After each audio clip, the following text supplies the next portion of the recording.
May 18, 2006. The owner of a recreational boat was heading towards Santa Catalina Island, a rocky island in the Pacific Ocean off the coast of California. As he traveled, the man noticed seagulls circling over something in the water. There were many birds, screeching in a frenzy. Suddenly, he realized there was a body floating in the water. That was what had attracted the persistent birds. The boat owner immediately contacted the Coast Guard, who in turn called the sheriff's office. A heavily decomposed body was pulled from the water. It was in terrible condition. The only certainty was that it belonged to a human. The person was fully clothed and, based on the attire, appeared to be a man. However, his face was disfigured after prolonged exposure to the water. The body was found in an area frequented by international shipping lanes. These lanes are used by vessels delivering goods and passengers to the port of Los Angeles from all over the world. This led to the plausible assumption that the man had been aboard one of the cruise ships or cargo vessels. It seemed likely the poor soul had fallen overboard and drowned. The body was taken to the coroner's office, initially classified as a drowning victim. However, during the autopsy, the medical examiner discovered a bullet lodged in the deceased's head. The angle of entry made it clear that the victim was unlikely to have shot himself. The police launched a homicide investigation, with the first priority being to identify the John Doe. The deceased was fully dressed, even wearing gloves. When the medical examiner removed them, he found that the man was missing 3 fingers on his left hand. The fingers had not been eaten away by marine life. They had clearly been surgically amputated many years earlier. But no missing person reports in Los Angeles County, nor on the peaceful Santa Catalina Island, mentioned an individual with amputated fingers. The victim had been wearing fairly expensive shoes, indicating that he was unlikely to have been a crew member on a ship. More likely, he was vacationing or owned his own boat. Attached to the shoes were barnacles, calcium-based shells belonging to small marine crustaceans. A specialist identified them as gooseneck barnacles, a species found only in specific areas, including the backside of Catalina Island. This evidence suggested that after the man was killed, his body had entered the water near the backside of Catalina Island. By analyzing the varying sizes of the gooseneck barnacles, the specialist also estimated that the body had been in the water for approximately 15 days. However, it was unusual for a body to remain in the same area of the ocean for so long unless weighted down. Why hadn't it drifted further out to sea? This anomaly was explained by a weather phenomenon unique to the Southern California Bight: circular water currents. These currents trap objects, spinning them around the island. Thus, instead of being carried away into the open ocean, where the body might never have been found, it was caught in one of these currents. This whirlpool effect eventually brought the body to the front side of Catalina Island, where it was discovered. For a week, the police struggled to identify the victim. Then a man reached out to the detectives, worried about his missing friend. Having heard news reports about the discovery of a body, he feared it could be him. When the detective asked for distinguishing features, the man immediately mentioned that his friend had lost 3 fingers on one hand in a woodworking accident during school. This couldn't have been a coincidence. The body was identified by family members as 59-year-old Stephen Bailey Williams, a former radio DJ who had lived in San Pedro. The police began interviewing Stephen's friends and relatives to understand how he ended up near Santa Catalina Island. Stephen Bailey Williams, also known to fans as Stephen B., possessed extraordinary charisma and a magnetic voice, deep, resonant, and captivating. These qualities earned him a job on the radio, where he co-hosted a popular morning show in Denver. For many years, the show enjoyed tremendous success. Eventually, the station decided to move in a new direction, and there was no room for Stephen. As someone deeply passionate about his work, he struggled to accept being let go. Still, he didn't give up. He enrolled in culinary school and began crafting meals perfectly paired with specific wines, excelling in this new pursuit. Around 2001, Stephen's father's health deteriorated, and he moved in to care for him. For 2 years, Stephen devoted himself to his father's well-being. When his father passed away, he left Stephen a substantial inheritance, nearly $2 million. This windfall came just 3 years before Stephen's body was found. A new millionaire should have been enjoying life, but instead, Stephen lay lifeless on the coroner's table. Stephen found it challenging to manage the sudden wealth and the myriad bills that came with it. His friends described him as a creative and immensely talented individual, but one who was far from savvy with finances. Stephen could even forget, entirely in earnest, to pay his taxes.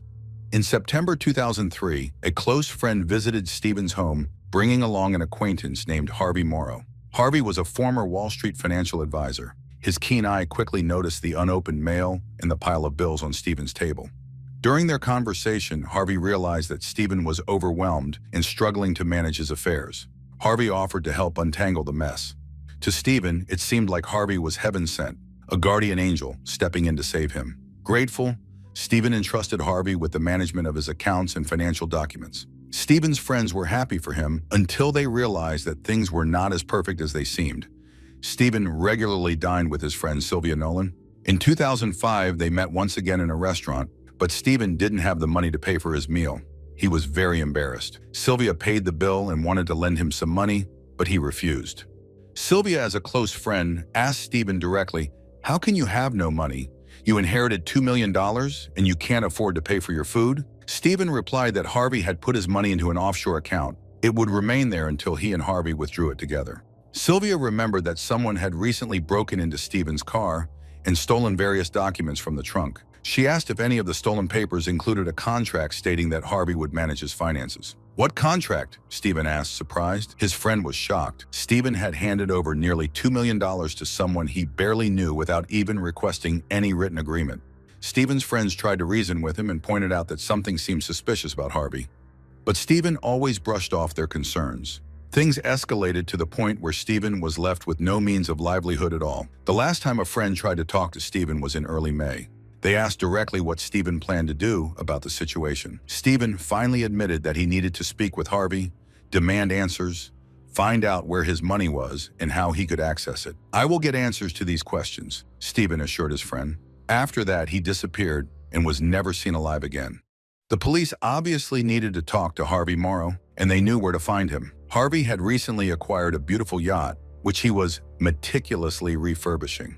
It was a luxurious 22-meter vessel, suitable even for a round-the-world journey. Shortly after Stephen and Harvey met, the yacht began transforming as if by magic. Teakwood decking, large TVs, fireplaces, a gourmet kitchen, art pieces, a new navigation system, and stainless steel railings. The yacht was undergoing spectacular changes. Oddly enough, Stephen was enthusiastic about the yacht's renovation. He told his friends that Harvey planned to set sail around the world on the yacht with his wife Deborah. Harvey had invited Stephen to join the crew as a chef. Stephen eagerly agreed, and in November 2003, he moved aboard the yacht. He planned to take additional courses to qualify as a yacht chef. The voyage was expected to begin in 2 or 3 years, once the renovations were complete and the yacht was stocked with supplies and equipment. Incidentally, the yacht was the last place Stephen was ever seen alive. On May 25, 2006, 7 days into the investigation, detectives obtained a search warrant and headed to San Pedro, where the yacht was docked. However, the yacht was empty and immaculately clean, as though no one had ever lived there, despite detectives knowing that Stephen had resided on the vessel. Officers searched for evidence linking the deceased to the yacht, personal belongings, perhaps blood, but found nothing. They were also interested in the vessel's electronic equipment, especially the GPS device.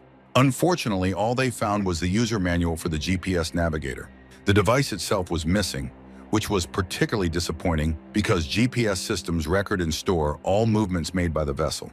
Detectives were eager to find it, as it could immediately reveal whether the yacht had been near the island where Stephen's body was discovered.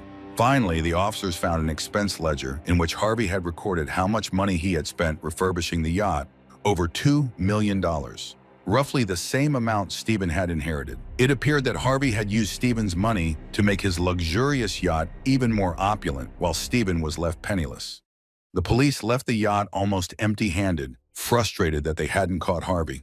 However, employees of the yacht club informed them that they hadn't missed him. In fact, Harvey had been there, but as soon as he saw the police, he jumped into his car and sped away. An innocent man wouldn't run, confirming that detectives were on the right track. The hunt for the suspect began. The police contacted Harvey's mobile carrier and discovered that after leaving Los Angeles, Harvey had driven to Las Vegas where the trail went cold. He had destroyed his phone. Further analysis confirmed that both Harvey and Stephen had been on the yacht on the day of the murder, May 4th, 2006. That day at around 1 p.m., Stephen called Harvey's phone. Cell tower data showed Stephen's phone pinging from near the Los Angeles port, but later, around 4 p.m., both phones were together, pinging from a tower on Santa Catalina Island. Experts were able to pinpoint the yacht's location at that time. It was behind the island. Shortly after that, Stephen's phone abruptly stopped functioning. There was another curious detail. Before Stephen's death, Harvey had called him dozens of times a week. But after the murder, Harvey never called him again. The police now had enough evidence to arrest Harvey, but they had no idea where he was. All of Harvey's acquaintances claimed that he was likely on the British Virgin Islands, enjoying life on a large yacht among wealthy companions. Finding him would take a miracle. The police reached out to the media and contacted various government agencies, but they couldn't track down the fugitive. Months passed, and detectives believed Harvey had disappeared without a trace, leaving the guilty party unpunished. But on September 11, 2006, nearly 4 months later, officers from Montana reached out to them with new information. A former police officer, now working at a used car dealership, named Joe Parsitich, had called the Montana Sheriff's Office. Some time ago, a man who introduced himself as Harvey Morrow had walked into the dealership looking for a job. He was hired as a salesman. Initially, there were no complaints about him. However, Joe soon noticed that Harvey was making basic errors in calculations, odd for someone who claimed to have been a broker and financial consultant. Joe found this strange, but his suspicions grew when he noticed Harvey's car parked at a cheap motel. This contradicted Harvey's claims about where he lived. Joe couldn't understand why someone would lie about such trivial matters. What truly raised red flags were Harvey's stories about his past. Harvey claimed to own a beautiful home on the Gulf of Mexico, but said he had abandoned everything and moved to Montana after a tragic accident involving his wife. According to Harvey, his wife had been on a yacht with friends when a storm capsized the vessel, and no one survived. The alleged tragedy had left him unable to tolerate being near open water.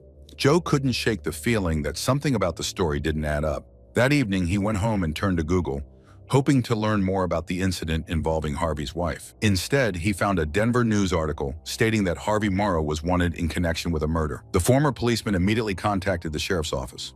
Everyone had assumed Harvey would flee to a tropical locale surrounded by wealthy people. Montana was far from fitting that description, but for a fugitive, it had one strategic advantage. It was close to the Canadian border. Harvey's choice made sense as a clever move. Detectives needed to act with extreme caution, as Harvey could easily cross into Canada if he sensed anything amiss. They relied on Joe to help ensure the arrest was carried out safely and without incident. Given that Stephen had been shot, it was possible Harvey was armed. On the day of the planned arrest, Joe, as the dealership manager, found ways to keep the other salespeople inside the building. When Harvey returned from lunch, Joe asked him to prepare a car for a potential buyer, whom he claimed Harvey had been showing vehicles to earlier. As soon as Harvey stepped outside, Joe called the officers, providing a description of Harvey's appearance and his location. Thanks to this detailed information, the arrest went off without a hitch. Harvey Morrow was quickly and efficiently taken into custody and brought to the local station. During the initial interrogation, Harvey behaved arrogantly, suggesting detectives should direct their questions to Stephen, as if unaware that Stephen's body had been discovered. Ultimately, he demanded a lawyer. Harvey was transferred to Los Angeles to stand trial. Despite the abundance of evidence against him, most of it was circumstantial. The prosecution lacked a crime scene, a murder weapon, or direct witnesses. The case promised to be a challenging one, requiring the prosecution to convince all 12 jurors of Harvey's guilt. In February 2007, the Los Angeles Yacht Club contacted the police. A GPS navigator was found in the yacht club's library, the same model as the manual found on Harvey's yacht. This was the crucial piece of evidence the police had been missing. The navigator revealed that on May 4, 2006, the day of Stephen's murder, Harvey's yacht had left San Pedro, traveled to Santa Catalina Island, reached the backside of the island, circled there for a while, and then quickly returned. The timestamps and movements matched evidence obtained from the cell phone records of Harvey and Stephen. Here's what the police believe happened that May night. Stephen Williams was a kind, open, and extremely trusting man, perhaps too trusting. He believed everything Harvey told him and was eagerly anticipating a wonderful journey. Stephen had been living on the yacht, unaware that it was being renovated with his inheritance. But by the time he realized the truth, it was too late. It's likely that Stephen decided to confront Harvey about his money. When they were behind Santa Catalina Island, Harvey approached Stephen from behind, shot him in the back of the head, and Stephen's body immediately fell overboard. Judging by the GPS navigator, Harvey circled the area briefly, possibly searching for the body, but then, confident in his crime, decided that the ocean currents would take care of the rest and carry the body further out to sea. He returned to San Pedro and the next day calmly went fishing with a friend. The trial began on May 12, 2011. During the opening statements, Harvey's lawyer made a shocking claim. He presented a promissory note allegedly showing that Stephen's father owed money to Harvey's father. In other words, Harvey hadn't stolen Stephen's money, but had simply been repaid a debt, eliminating any motive for murder. Investigators were confident the note was a forgery, but they needed time to examine the signature. The prosecutor requested the judge annul the trial. The second trial began in October 2011. By then, handwriting experts had compared the signature on the note with Stephen's father's genuine signature. They did not match. The note was a forgery. The prosecutor meticulously demonstrated, check by check, how Harvey had drained Stephen's account, spending nearly $2 million over 3 years to upgrade the yacht. The yacht was never intended for a global voyage as Harvey had promised, but was instead equipped to serve as a lavish showroom to bolster Harvey's image as a successful businessman. In reality, Harvey was no financial consultant, but a con artist. True to his con artist nature, Harvey believed he could talk his way out of the situation and took the witness stand. He claimed that there had been a verbal agreement that Stephen would give him his entire inheritance. In a final insult to Stephen's family and friends, Harvey suggested that Stephen had shot himself. Among Harvey's many victims was his second wife, Deborah. A successful banking consultant, Deborah had no idea for 8 years that her husband was a fraud. She had always dreamed of a global voyage, and Harvey convinced her to sell their home in Texas to buy the yacht. For years, Deborah sent him $12,000 a month, cutting back on her own expenses, while Harvey indulged himself and maintained his false image. After Stephen's murder, Deborah learned the devastating truth. She believes Harvey planned to lure both her and Stephen onto the yacht to kill them both, but Stephen's confrontation accelerated the timeline. She also discovered that her dazzling engagement ring was a cheap fake, just like her husband. After a 6-week trial, the jury found Harvey Morrow guilty of first-degree murder. He was sentenced to life imprisonment without the possibility of parole. Harvey Morrow will spend the rest of his life in a cramped prison cell, a fitting punishment for a man who valued freedom, luxury, and comfort above all else.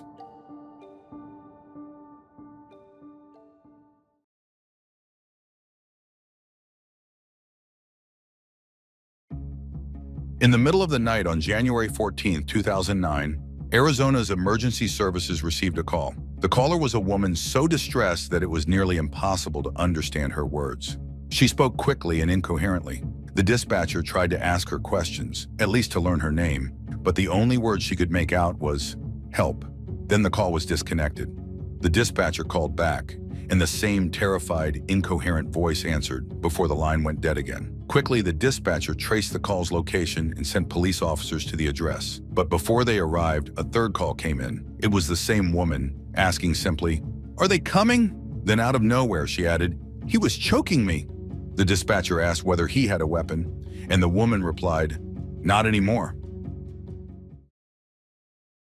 Just a few minutes later, police officers pulled up to the house. At the entrance, they were met by a trembling woman. Her face was covered in blood, and she was in such shock that she could barely form a sentence. Beside her stood a man who was doing his best to calm her down. He told the officers that his name was Stanley, or Stan Cook Jr., a family friend who was also temporarily living in the house. The woman next to him, he explained, was Marissa DeVolt. He added that there were 3 children in the home, but they were safe and asleep in their rooms.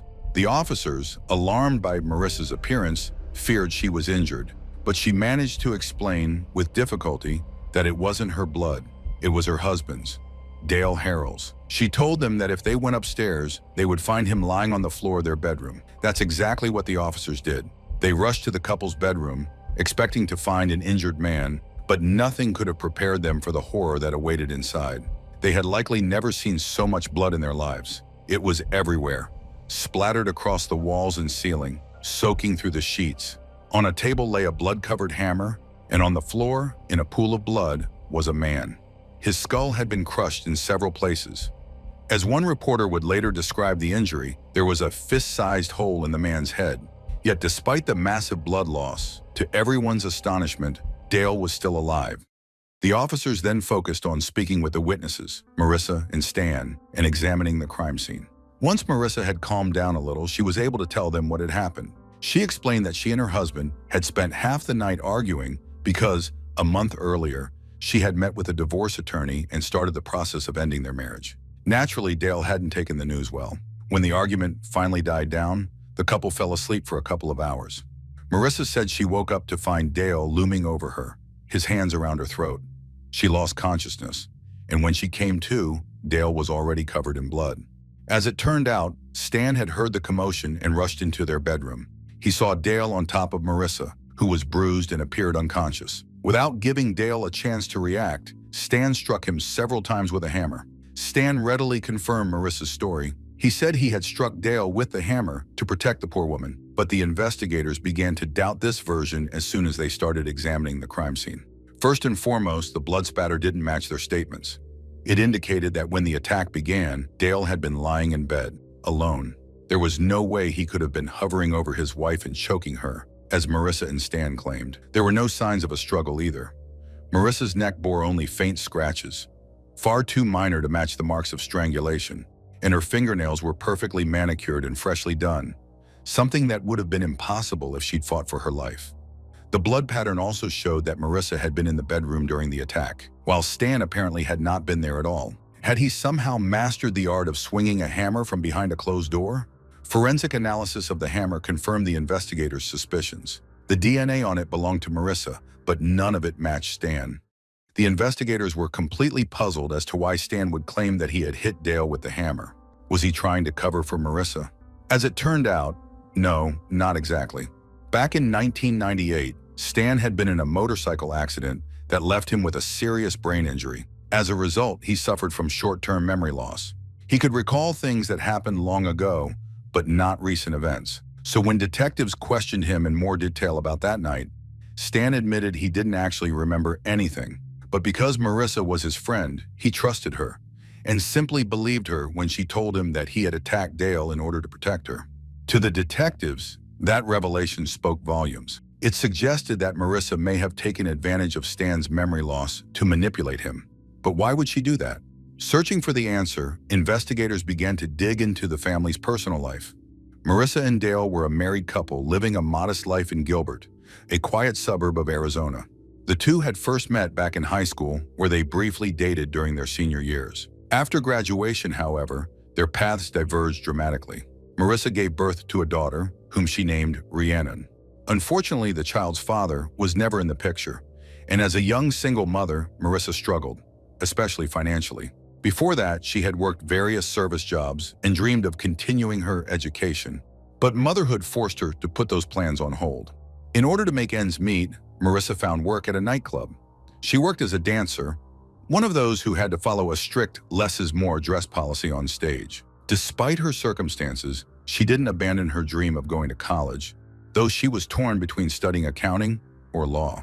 Dale, on the other hand, had always moved steadily toward his goals. He knew exactly what he wanted from life and pursued it with determination. After earning a degree in mechanical engineering, he built a successful career specializing in refrigeration technology. In the early 2000s, fate brought them together again, this time in Phoenix. They reconnected, talked, and soon agreed to meet again. It didn't take long for their renewed friendship to blossom into a romance. By the end of that first month, Marissa and her daughter Rhiannon had become the most important people in Dale's life. Dale and Marissa eventually married, and their family grew with the birth of two more daughters, Kieran Harrell and Dinah Harrell. By then, Marissa had long left her job at the club and devoted herself to being a full-time mother. Dale had a stable income and was able to fully support his family. At various times, friends of the family also lived in the Harrells' home. For example, Marissa's friend Amy Dewey stayed with them for several months, occasionally helping the couple take care of the children. After Amy moved out, her room was taken by 31-year-old Stanley Cook Jr. Since Stan often had free time, he also helped out with the kids.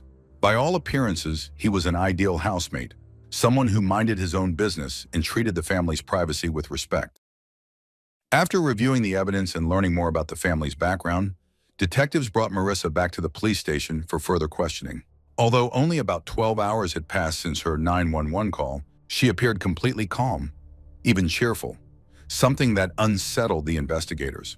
Marissa initially tried to stick to her original story, but when the detective listed all the evidence that contradicted it, she finally admitted that she had been the one to strike her husband with the hammer. However, she claimed she did so only after he had attacked and assaulted her that night. She explained that she had recently been hanging pictures in the bedroom and had left the hammer there. Around 2:30 a.m., as she stepped out of the bathroom, she picked up the hammer and saying, "You don't own me," hit Dale with it. Incredibly, she laughed as she described what happened, saying she found it funny how the hammer went into his head. After landing several blows, she pushed Dale off the bed so she wouldn't have to look at what she had done. It was then, she said, that Stan rushed into the room after hearing the noise and took the hammer from her. Marissa claimed that Dale had been abusive toward her, that he often beat her, constantly complained about their finances, and always wanted more money. She also suspected he had been unfaithful. But friends and acquaintances painted a very different picture of Dale. They described him as calm, patient, and even-tempered. Not extravagant, but devoted to his family. His greatest joy was providing for Marissa and their 3 daughters, spending time with them, and making family memories. Marissa, in contrast, was known to be fiery, impulsive, and careless with money. Whatever funds came into her hands seemed to vanish quickly. Her spending habits often caused tension at home, leading to arguments that ended with shouting and slamming doors, usually Marissa's. Dale, for his part, always tried to make peace. One thing was certain about their marriage: Dale adored his wife. Despite her flaws, he loved her and their children deeply. After her confession, Marissa was arrested, though officers worried it might not be enough to secure a conviction. They still needed solid physical evidence, and, crucially, a motive. Marissa posted bail and returned home, while detectives dove into the family's emails and financial records. What they discovered there did not cast Marissa in a favorable light. Police uncovered a series of financial transactions linked to Marissa that couldn't be explained by her husband's income. Since Marissa herself didn't have a job, this meant she had another, secret source of money. And it wasn't just small amounts. The deposits to her account totaled hundreds of thousands of dollars. It didn't take investigators long to discover where the money was coming from. As it turned out, Marissa had been leading a double life, one her husband and friends knew nothing about. Over 2 years earlier, she had registered on a website for The Successful and the Attractive, a dating platform where the men were considered successful and the women young and beautiful. The site still exists today and essentially connects wealthy men with women willing to spend time with them in exchange for financial support. Through the site, Marissa met a man she believed could solve all her financial problems: 56-year-old Alan Flores. Alan was a successful business consultant, eager to spoil his mistress. Their relationship lasted more than 2 years. During that time, he gave Marissa money for gambling, paid her bills, and covered virtually every financial need, real or imagined, she ever had. In total, Marissa received more than $360,000 from him. But despite their arrangement, the relationship between the two lovers was far from perfect. Over the course of 2 years, Alan had grown tired of Marissa's constant financial demands. He wanted the money he had spent on her back, and he was within his rights to do so. While Marissa's time with him had been part of the arrangement she agreed to on the website, her demands had become excessive. To secure repayment, Alan made Marissa sign an IOU and threatened her with legal action if she failed to return the money. Panic set in. Her marriage was at risk. She faced a massive debt, and legal consequences loomed.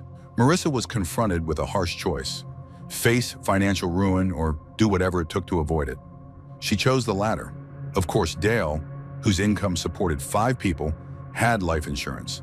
One policy had been in place for years, but 2 weeks before that fateful night, Marissa had taken out a second policy for $750,000. Combined with the first, this totaled $1.25 million. Marissa decided that this sum would be enough to repay her lover and still leave her with a surplus. While the detectives continued their investigation, Dale remained in critical condition. An emergency surgery had somewhat stabilized him, but he was alive only thanks to life support.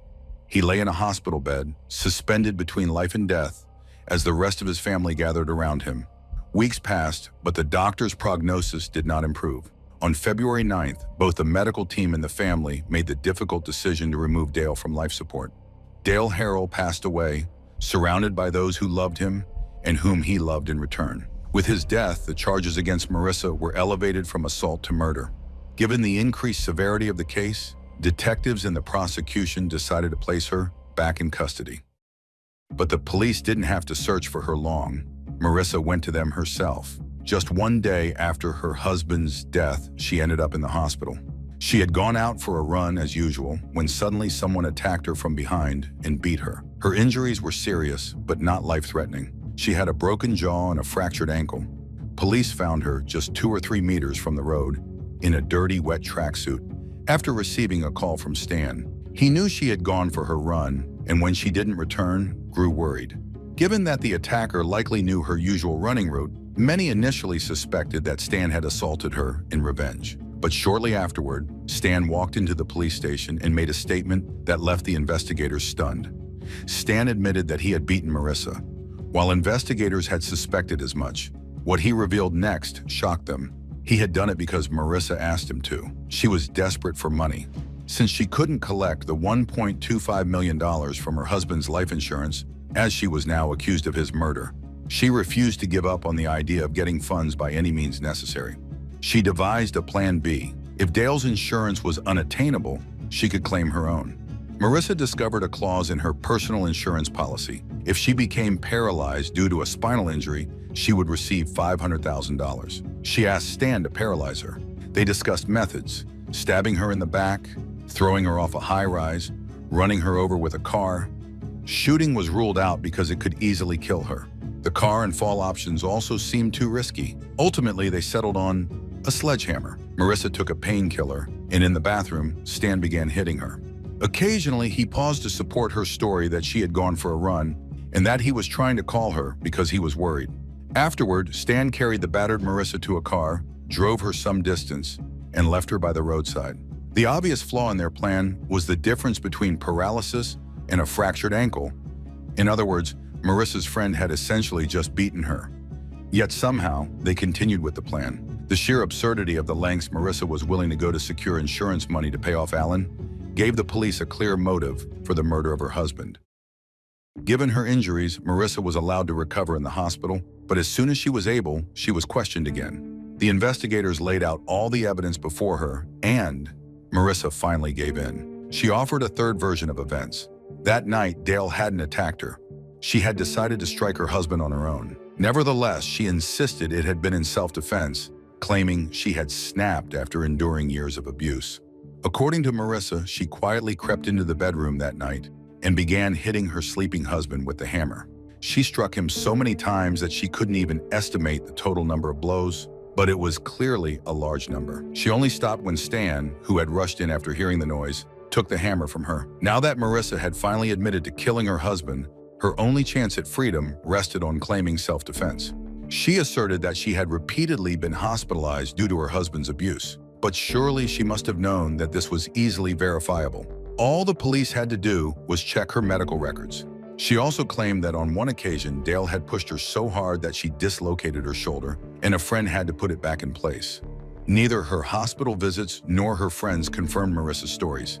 In fact, every witness interviewed stated that they had never seen any signs of Dale harming his wife. On the contrary, Dale was described as gentle, loving, and patient, while Marissa came across as aggressive. Investigators concluded that Marissa was used to people believing her without question. She had been spinning one lie after another, confident that at least one version would satisfy the police and leave her unchallenged. But the police also uncovered another of her lies. One might wonder how Dale could have failed to notice that his wife was spending far more than he earned. Marissa had told friends and relatives that she had received a large inheritance from her late stepfather. She even claimed that this windfall was thanks to one of her stepfather's former lovers, a man named Alan Flores. Yes, the very same Alan Flores who was her secret lover. Needless to say, her stepfather was very much alive, had no preference for men, and had never left his stepdaughter a single cent. Because Alan knew so much about Marissa's real life, the police were eager for him to testify against her. Initially, he refused, still having feelings for her. However, his stance changed when officers searched his home and discovered numerous explicit videos and images on his computer. Most involved consenting adults, but one file contained images of minors. The police acknowledged that Alan may not have even been aware of the file and might never have viewed it, but its mere presence gave investigators and the prosecution leverage. They offered him a deal: testify against Marissa, and in return, receive full immunity from any charges.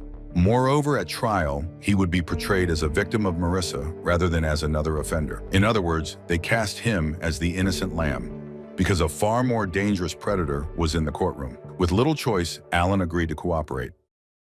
On November 27, 2009, Marissa was formally charged with first-degree murder. Prosecutors announced that they would be seeking the death penalty.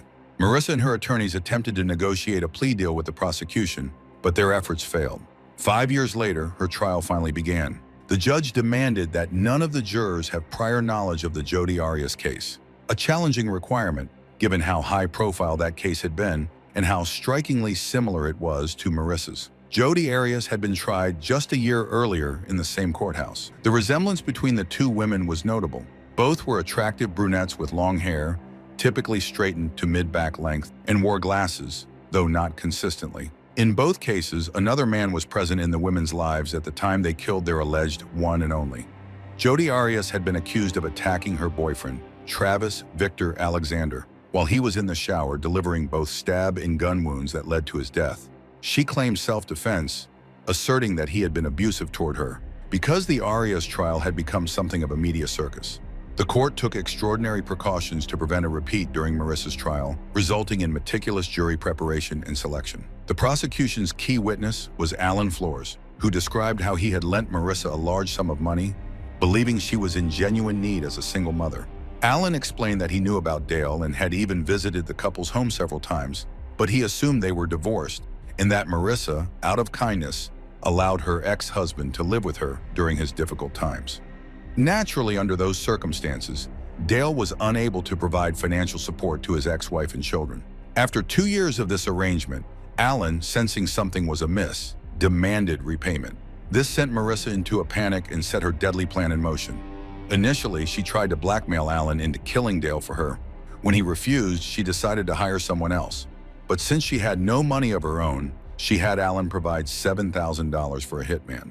Although Marissa wasn't targeting Alan, he soon realized the danger she posed and, shortly before Dale's murder, began keeping a sort of diary, recording all conversations with his lover.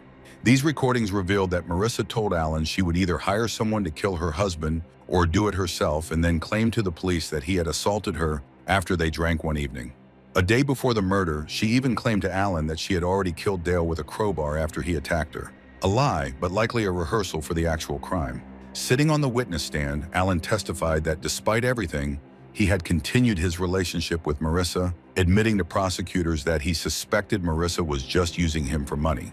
Another unexpected witness took the stand, Marissa's former boyfriend, Travis Tatro, who had worked as a bouncer at the club where Marissa once danced. Travis testified that Marissa had approached him asking him to deal with her husband. He was horrified, not only because she was essentially asking him to commit a crime, but also because she had previously told him that Dale had already died, allegedly from stomach cancer several years earlier.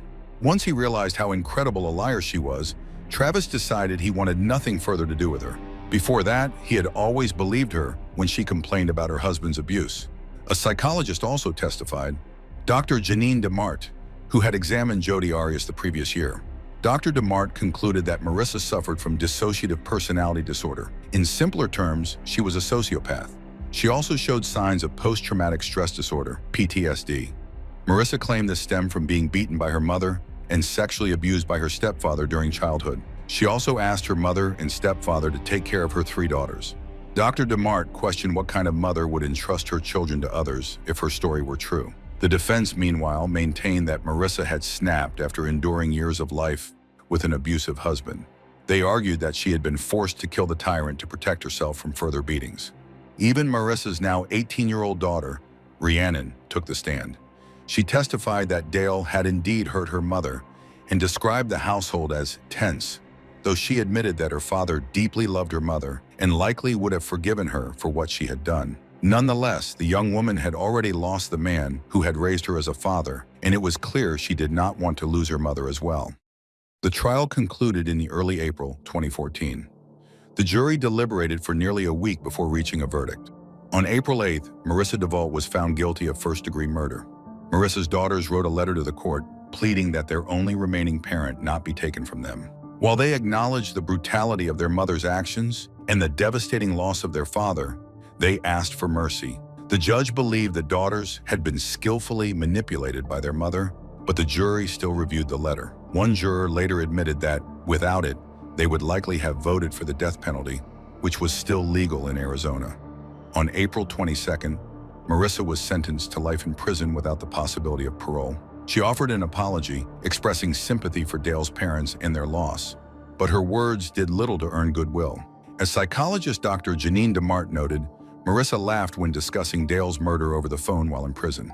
She showed no genuine remorse for killing him, nor any real sympathy for his loved ones. Even Marissa's friend observed that she had deliberately isolated Dale from his family, making him easier to manipulate, a fact reflected in the scarcity of adult photographs of him with his relatives. Furthermore, when his family requested Dale's ashes, Marissa reportedly said she would only release them if they dropped their lawsuit against her, demonstrating her continued manipulative behavior and lack of remorse. Marissa's appeal was denied. She is currently serving her sentence in Arizona, in the same prison as Jodi Arias, and reportedly the two women have become friends. Why not?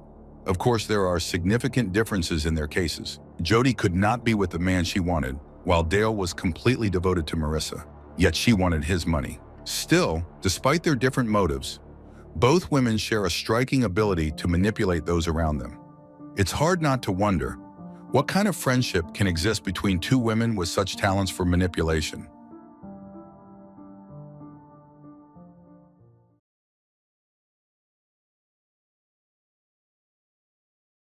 It was around 5:30 in the morning when a teenage girl, barely able to stand on her feet, walked into the hospital in Abingdon. She was in a terrible state, covered in blood, disoriented, and struggling to stay conscious.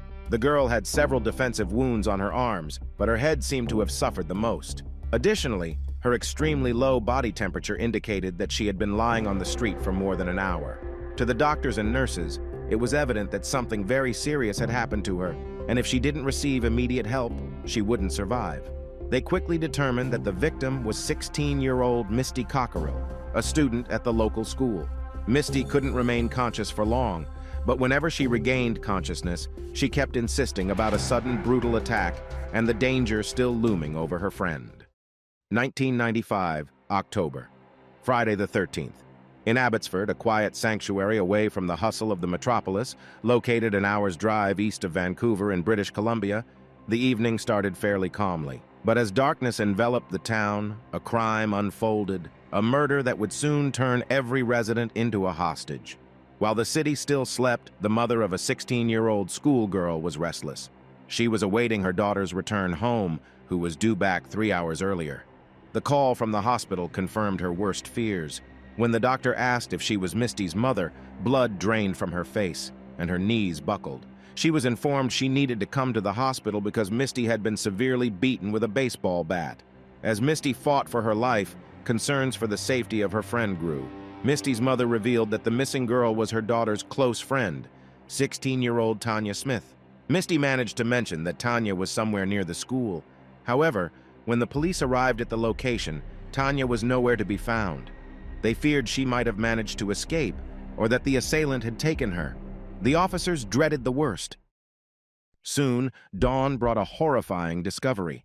A fisherman casting his line in the Vedder River between Abbotsford and Chilliwack noticed the naked body of a young woman lying in the water at a depth of 15 centimeters. Investigators who arrived at the crime scene confirmed that it was Tanya Smith. Evidence suggested that she had been assaulted, brutally beaten, and then driven to the river, dragged to the shore and still alive, thrown into the water. However, what shocked the investigators the most was the arrangement of the girl's clothing. The killer had laid it out on branches by the shore, making it very easy to find, almost as if it was put on display for all to see. The police immediately got the impression that the killer wanted attention, wanted to be known for what he had done. The police sealed off the area around the river and got to work, completely unaware of a man standing on the opposite bank, watching the events unfold. At that moment, nobody knew that this was the man who had killed Tanya Smith and assaulted Misty. And now, he had returned to the scene of the crime to revel in the spectacle. Meanwhile, on the other side of town, a person who could help the police continued to fight for his life. An officer sat beside Misty with a recorder, trying to piece together fragments of the attack whenever she regained consciousness. Gradually, through rare moments of clarity, Misty recounted the events of that fateful Friday evening. She and Tanya had attended a party in a nearby town called Surrey. Around midnight, their friends had dropped them back to Abbotsford, right at Misty's home, but the girls weren't ready to call it a night. They remembered that a friend living nearby was celebrating her birthday and decided to drop by. Misty and Tanya joked about it being Friday the 13th as they walked past the school.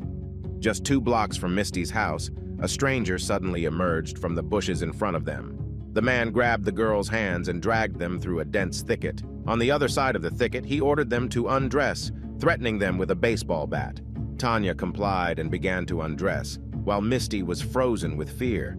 She stared into the man's eyes, realizing they might not make it through the night. Spewing obscenities at Misty, the assailant forced Tanya to kneel. Misty remembered glimpsing into Tanya's big, beautiful eyes, which were terrified yet oddly detached. But she noticed something else. Shifting all attention to Tanya, the assailant set the bat down. Misty saw an excellent opportunity to escape, but she didn't take it. Instead, she grabbed the bat and struck the man with all her might. However, before she could swing again, he snatched the bat. He was, of course, stronger. Seizing the bat, he swung it. Misty screamed, begged for forgiveness, pleaded not to be hit, but it was all in vain. The man delivered blows one after another. She counted 7 strikes before he finally stopped. Casting a glance at the school building, Misty thought it might be the last time she saw it before losing consciousness. Hours later, she regained consciousness. The man was gone. So was her best friend. With difficulty, she made her way to the hospital, fortunately located near the school. While Misty was in the intensive care unit, investigators brought in a sketch artist to compose a portrait of the assailant. It was uncertain whether the girl, in her current state, could accurately describe the perpetrator, but it was worth a try. The resulting sketch depicted a man approximately 30 years old, with a gaunt face, a high forehead, and a mustache. While investigators debated whether to share the composite sketch with the public, the case took an unexpected turn. A hotline was set up at the police station to receive information about the attack. A man called the hotline claiming that he was the one who had brought Misty to the hospital. Up until that point, detectives were certain that she had made it there on her own. The detective who answered the call attempted to persuade the man to come forward, to disclose his identity, but he refused and hung up. The call couldn't be traced, but in light of what would become known later, the police believe it was a call from the killer. The excitement of the murder wasn't enough for him. Now he craved interaction with the investigators. On October 17th, at 3:45, the hotline received another call. It was the killer who decided to make his presence known, mentioning a detail that only the medical examiner and investigators were aware of: the bite mark on Tanya's chest. The call was traced to a payphone on the street, but the arriving police officers were too late. Forensics examined the phone but found no fingerprints. Several hours later, the killer called again, this time dialing 911. He claimed he wasn't foolish enough to leave his fingerprints and hung up, only to call the hotline 20 minutes later. This time, the killer declared that he was going to roam the city in search of a new victim. It became apparent that the perpetrator was watching the police, playing a cat-and-mouse game to assert his power over the investigators. Presumably, he considered himself much smarter than the police, thwarting all attempts to capture him. The police had to share the composite sketch with the public and disclose details about the killer's calls. Rumors of an impending attack proliferated, and with detectives having no reason to doubt the perpetrator's threats, they had to share one of the main pieces of evidence, the voice of the killer, with the media. Citizens were horrified to hear the killer's threats with their own ears for the first time. The investigators hoped that someone would recognize the familiar voice, but at the same time, they had sown panic in the city. By November 1995, Abbotsford was gripped with fear. A man, now known as the Abbotsford Killer, was still at large, and the police advised parents not to let their children out on the streets alone, while women were encouraged to move around the city in groups. The streets were practically deserted at night. In the search for the perpetrator, the police scrutinized individuals who had a history of run-ins with the law. DNA samples allowed them to eliminate suspects one by one. To assist the detectives, a telecommunications company developed a new technology that enabled them to see when a call was made from a payphone and dispatch a patrol car there even before the 911 dispatcher answered the call. Misty was gradually recovering and living with her family under round-the-clock police protection. Initially, they hadn't told her that Tanya was no longer alive, but now she knew the dreadful truth. The police decided to bring in another sketch artist to create a new composite sketch. As soon as it was shown in the media, the hotline was flooded with hundreds of calls, including one intriguing lead. By Christmas, the police had focused on one individual, George Evenden, aged 28, who had already had run-ins with the law. He bore a striking resemblance to the composite sketch, and it seemed like the police had caught the killer. However, after a 12-hour interrogation, the detectives were convinced that the man had no connection to the case. Moreover, the suspect agreed to provide a blood sample, a dental impression, essentially cooperating with everything except a polygraph test. While waiting for the laboratory results, the man had to remain in custody. 2 months passed before he was released following a comparison of DNA samples. Interestingly, throughout this time, the sociable Abbotsford killer had not contacted the police, evidently hoping that someone else would be made the scapegoat. In January 1996, 3 months after the attack on the girls, and with the perpetrator remaining silent, the police devised a new strategy.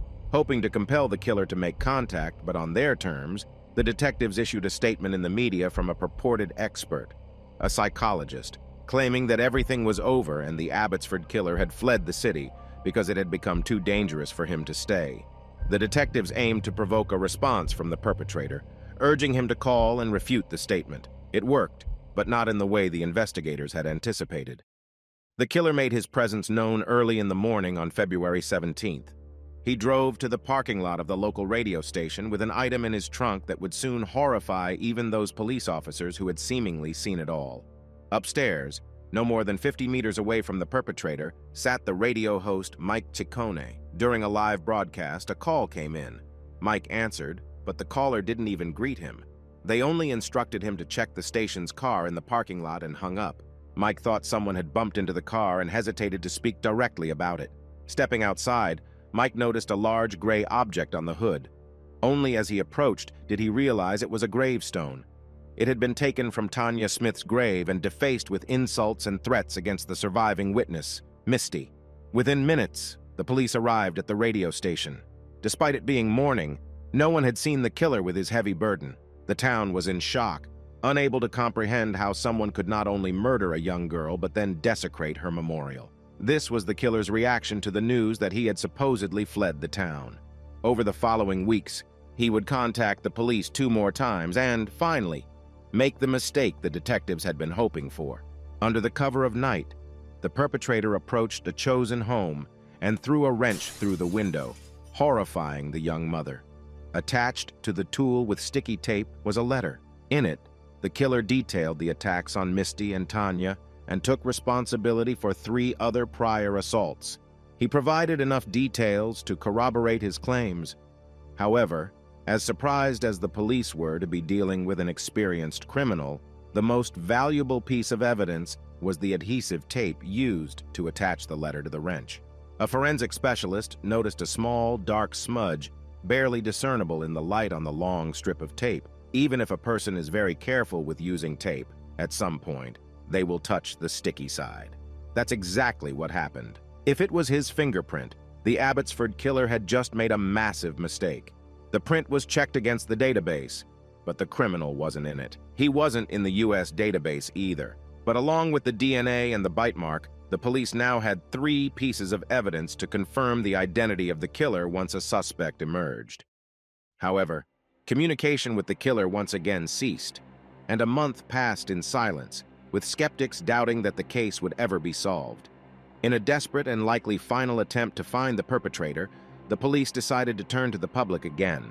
They processed the audio recordings of the killer's 5 calls, ensuring that the voice was heard as clearly as possible, and set up phone lines for citizens to call and listen to the voice multiple times if desired, in an effort to try to recognize it. In late April, the recording was listened to by Audrey Ty. There was something very familiar in the man's voice. It resembled the voice of her son, Terry Driver. She asked her other children to listen to the recordings, and the whole family had to agree that it was Terry's voice. 31-year-old Terry Driver worked a full-time job in polygraphy. He had a wife and 2 children. Moreover, he was the son of a former highly respected police officer in the town. It was difficult to believe that such an upstanding member of the community could be involved in such a heinous crime. This was why, when the police officers arrived at his home, they did not tell him what his own mother had informed them about him. They simply stated that someone had called the hotline and claimed that he resembled the composite sketch. In reality, he looked nothing like it. and Terry responded as such to the detectives.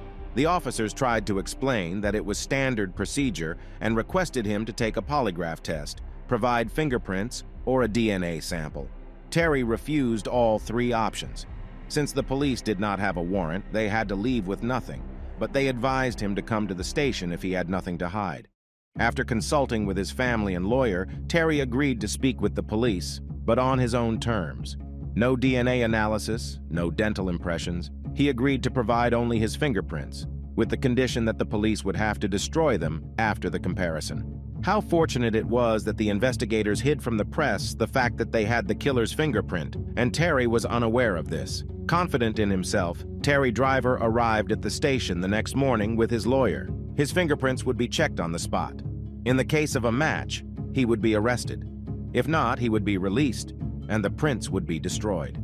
The forensic scientist admitted that when the fingerprints indeed matched, he felt as if he had won the lottery. Terry Driver's lawyer was seen leaving the police station alone. On September 8, 1996, the trial began. Despite the evidence, Terry did not plead guilty.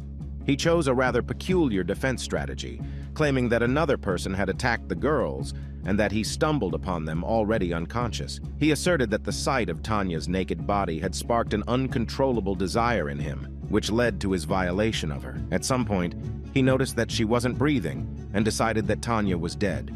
Afraid of being accused of murder, he disposed of the body by throwing it into the river.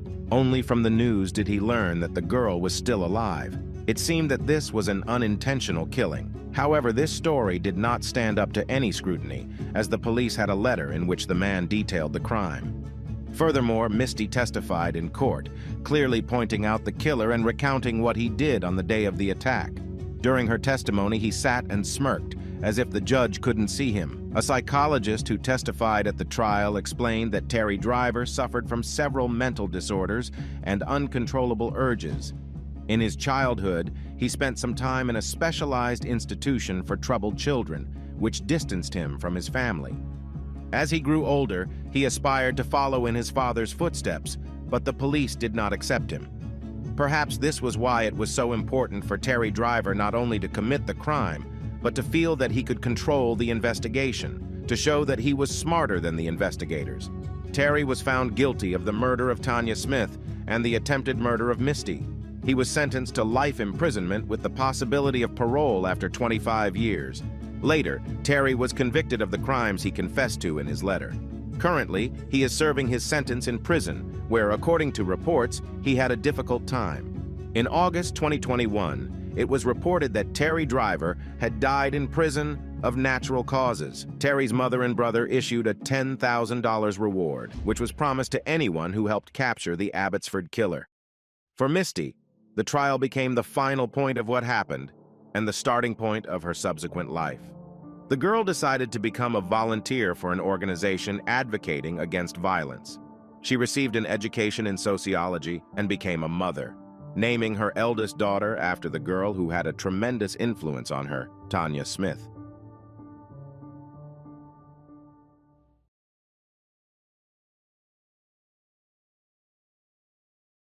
Longmont, Colorado, October 13, 2021. In the afternoon, a flood of emergency calls came in from witnesses to an armed attack. In broad daylight before their very eyes, an unknown assailant shot a mail carrier at point-blank range.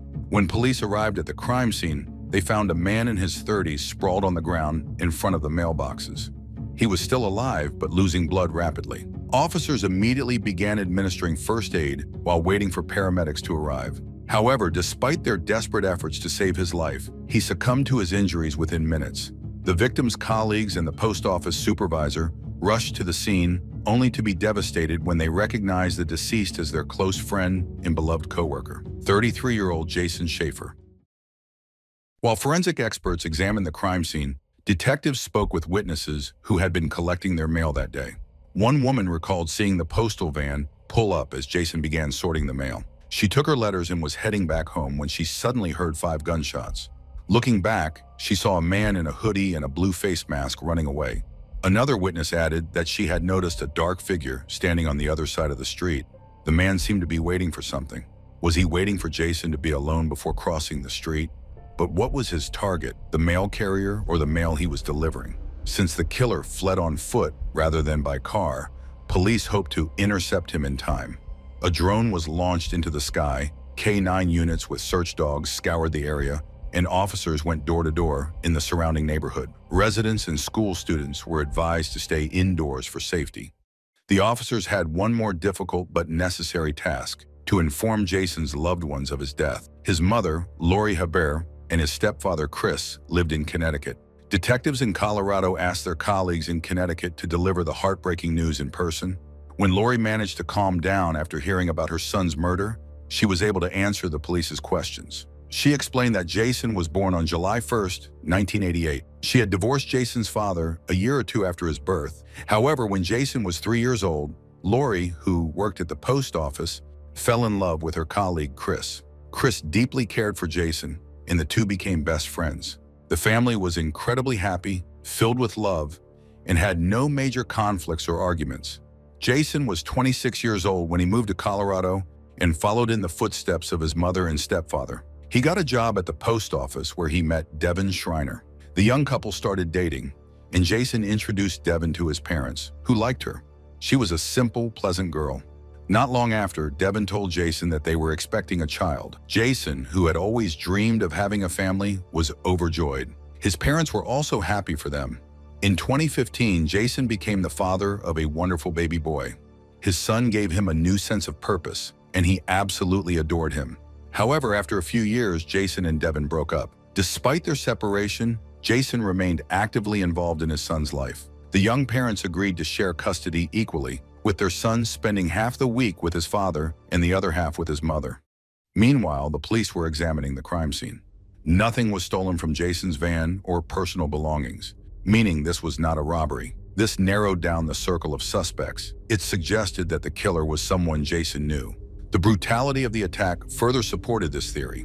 Jason had been shot 5 times at extremely close range, almost point blank. The gunpowder marks on his forehead indicated just how close the shooter had been. This was a crime fueled by rage. The killer wanted Jason to see them before they pulled the trigger. The police obtained surveillance footage from cameras near the crime scene, including a doorbell camera that had captured almost the entire attack. The footage showed the killer crossing the street with purpose, approaching Jason directly, firing 5 shots, and then fleeing. Although the camera was too far away to capture specific details of the shooter's appearance, it did provide the direction in which they had escaped. Thanks to another neighbor's security camera further down the street, officers got a clearer look at the suspect's clothing. Baggy, dark-colored attire. The killer had taken every possible measure to conceal their identity. Since the footage confirmed that Jason was the intended target, detectives decided to speak with his family again. Jason's mother, Lori, provided more details about her son's personal life, particularly the reason for his breakup with Devin. After their child was born, it became clear that their values and priorities didn't align. Devin didn't want to work. She believed that becoming a mother meant she shouldn't have to. However, the young family had bills to pay, and as financial stress mounted, their relationship deteriorated, ultimately leading to their separation. Despite the custody agreement, Jason remained deeply involved in his son's life. However, Devin frequently made things difficult for him. Frustrated, Jason decided to take legal action. He consulted an attorney to request a new custody arrangement that would allow him to spend more time with his son. Critically, Jason had met with the lawyer on October 11, just 2 days before his murder. Now, the police needed to determine whether Devin was aware of this and how she had reacted, especially since Devin had another reason to be angry with Jason besides the custody battle. Jason's mother and stepfather revealed that they last saw him 3 weeks ago when he came to visit. They hadn't seen him this happy in a long time. Jason and his girlfriend Rosa had just moved into a bigger apartment and were making it their cozy new home. But there was one problem. Rosa was Devin's younger sister. Jason's mother had told him outright that this wouldn't end well. However, Jason was completely in love with Rosa and refused to listen, even though he knew it would only worsen his already tense relationship with Devin. He had made his choice. His relationship with Rosa was more important to him. His parents, despite their concerns, didn't argue with him and simply felt happy for him. But now the investigators believed it was crucial to hear what Rosa had to say. Rose worked at a kindergarten. The detectives met her there. The girl didn't yet know that Jason had been murdered. She was devastated by the news. She herself was at work during the attack on her boyfriend, and her colleagues confirmed this. The girl told the investigators that she and her sister had been very close and had lived together, but they had argued, and Devin kicked Rose out of the house. Apparently, the cause of the quarrel was Rose's relationship with Jason. Perhaps Devin had hoped that their affair would soon end, but when Rose moved in with Jason, and it became clear that things were serious, she felt offended and humiliated. All the facts uncovered by the detectives indicated that Devin had several motives to wish for Jason's death. Therefore, it was necessary to immediately examine her movements that day. But since she had become a likely suspect, the detectives needed to ensure Jason's son's safety.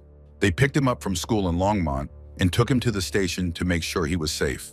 Meanwhile, officers were checking all vehicles that had appeared near the crime scene before and after the shooting. One of the cameras captured a black Nissan Rogue, missing a wheel hubcap on the front right passenger side, making a U-turn at the end of the road and driving off. The position of the car raised suspicion with the police. It was located not far from the crime scene, 3 blocks to the south, in the same direction the shooter had run immediately after attacking the victim. The car then drove off. The police had no trouble discovering that the black Nissan Rogue was registered to Devin and that her car was missing a wheel hubcap. If this was indeed her car, several interesting questions arose. Who was driving Devin's car? Was it her or someone else? What connection did the man who fled the crime scene have to her, if any? The detectives were very afraid of spooking the suspect. They turned to a postal inspector for help. After all, Devin also worked as a mail carrier and was supposed to be delivering mail that day in her work van. The girl was scheduled to work in the city of Loveland, while the crime took place 40 kilometers away in Longmont. The postal inspector obtained the GPS data from Devin's postal scanner. And what did the scanner show? In the morning, from the start of her workday, she was following her usual route in Loveland. Then the girl remained in one location for 40 minutes to an hour, exactly during the time when Jason was killed. The drive from Loveland to Longmont would have taken her between 40 minutes and an hour. This meant that the murder was feasible for her. Of course, secrets are hard to keep. Despite the officer's precautions, 4 hours after Jason's murder, Devin called the police. She had heard rumors that something had happened to her child's father and that her little son was at the police station. The girl was irritated, didn't understand what was going on, and why she hadn't been contacted first.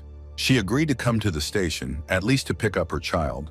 She was told that Jason had been killed, and her car had been spotted near the crime scene at the exact time of the armed attack. The girl became confused. She said she had no explanation for this, that she had been at work in Loveland, and that only she had the keys to her personal car. But that didn't make sense.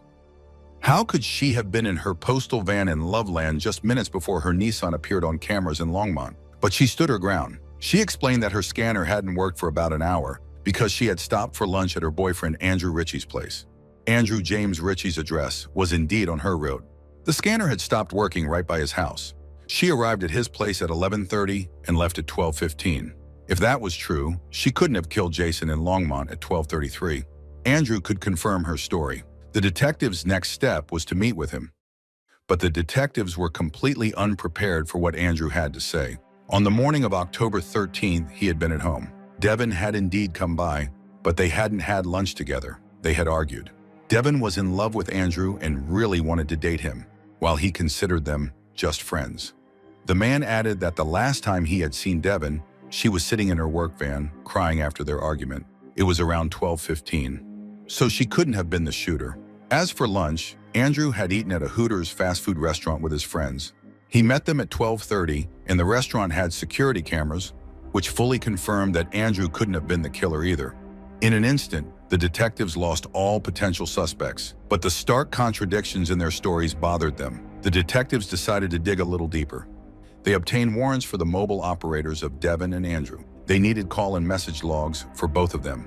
But while the mobile operators were preparing this information, the officers studied the GPS data from their phones. The detectives discovered that on October 13th, the day of the murder, both Devin and Andrew had spent the morning at Devin's house. Then Andrew drove the girl to her work in Loveland. After that, they parted ways. Devin had apparently switched to her work van and spent the rest of the morning delivering mail, as she had told the police. However, Andrew's movements stunned the detectives. They had the GPS data from the victim's postal scanner, and they compared it with Andrew's phone data. The tracking of the two men was chilling. Andrew had been tailing Jason all morning, following him relentlessly for hours. But at noon, Andrew suddenly abandoned his pursuit of the victim, left Longmont, and headed straight to a fast food restaurant in Loveland, where he met up with his friends. But the police needed irrefutable evidence, and for now they could only prove that Jason's phone, not him, had been following the victim that morning. They still didn't understand why they hadn't seen his black Chevrolet Silverado on any of the surveillance footage. However, a black SUV with a clear green-blue logo from the car-sharing company Way to Go had been tailing Jason's van all morning. And in the federal prison where Andrew worked as a guard, the detectives were tipped off that the staff there used cars from that very company. The investigators would have liked to see a printout of all Andrew's calls, but the mobile operator still needed a bit more time to process the data. To avoid alerting the suspect, the detectives asked Andrew for permission to check his phone, and, surprisingly, he agreed. Apparently, he had forgotten about a photo that had been sent to him via Messenger. On October 11th, 2 days before the crime, Andrew had taken a screenshot to save the image. The photo showed a person taking a selfie in a bathroom, wearing clothes similar to those worn by the killer. Just a few minutes later, Andrew received another photo and took another screenshot. This second photo showed the same bathroom, another selfie, but this time it was unmistakably Devin. To eliminate any doubts, the investigators conducted a reconstruction of the crime. They asked a female officer, the same height as Devin, to run across the street towards the postal van. When she caught up to the van, it became clear that Devin had been at the crime scene. The fact that the screenshot was from October 11th indicated that Devin and Andrew had decided to get rid of Jason, not because he wanted to spend more time with his son. While Jason had only contacted a lawyer on October 11th, his accomplices were already actively preparing for the attack. Finally, the investigators received the call and message logs from the accomplices, which revealed that Andrew was in love with Devin, obsessed with her, and willing to do anything for her. Devin, in turn, was angry with Jason because of his affair with her younger sister. She complained to her friends that now it seemed like they had their own family, her ex-boyfriend, her younger sister, and her child. Devin's narcissistic nature was wounded, and she couldn't forgive such an insult, and her boyfriend was willing to commit murder just to please her. This led to the idea of killing both Jason and Rose several months ago. A month before the attack on Jason, Andrew had begun studying postal scanners to understand how they worked and to make the necessary adjustments to their murder plan. Therefore, Devin left the scanner and her phone near Andrew's house to create an alibi. But why, in that case, did Andrew take his own phone with him? Did he think that suspicion would never fall on him? The accomplices made several mistakes, but it was clear that they had carefully and methodically planned Jason's. The police had enough evidence to talk to Andrew again. They informed him that they had location data from his phone and showed him the photos of Devin that he had so carelessly saved. Upon hearing this, the man leaned back in his chair, sighed, and said he would tell everything. He admitted that he knew about Devin's plan to kill Jason, but claimed he had tried to talk her out of it. He insisted that he had been following Jason that morning because he thought that if he saw Devin's car, he could stop her. Of course, no one believed him. The accomplices were charged with first-degree murder. The trial of Devin began in February 2023. The prosecution didn't have the murder weapon. It had never been found, but they knew all the details, including the fact that the murder plan had been in the works since at least July. Devin saw murder as the solution to all of her problems with Jason. On that morning, Andrew dropped her off at her workplace in Loveland, and then he drove to Longmont, where he spent the entire morning tailing Jason. Throughout this time, the accomplices were constantly communicating by phone. Andrew was likely informing Devin of Jason's movements. In other words, Andrew was laying the groundwork for the murder that Devin would carry out. At a certain point, Devin, in her work van, drove to Andrew's house. She ended the call, left her phone and postal scanner there, and switched vehicles to her Nissan. She then drove to Longmont. Meanwhile, Andrew went in the opposite direction, heading to a restaurant to meet friends. Devin parked in Longmont, walked 3 blocks north, where she knew she would find Jason calmly going about his work. She waited across the street for a few minutes until Jason was alone, then ran up to him, caught him off guard, and shot him 5 times at close range. She wanted him to see who pulled the trigger, to know whose hand it was that ended his life. Then, without paying attention to the witnesses, Devin ran back to her car, drove back to Loveland, and continued working. The trial of Devin Schreiner lasted 5 days, but it took the jury only 8 hours to find her guilty of first-degree murder. She would spend the rest of her life in prison with no possibility of parole. 6 months later, the trial of Andrew Ritchie took place. The verdict was the same. Devon had been driven by wounded pride and a rage that clouded her judgment and prevented her from evaluating her actions clearly. It's striking how much effort she put into killing the father of her child, yet she never considered the consequences for her son. She deprived him of a father who adored him and a mother who would never have a chance of freedom again.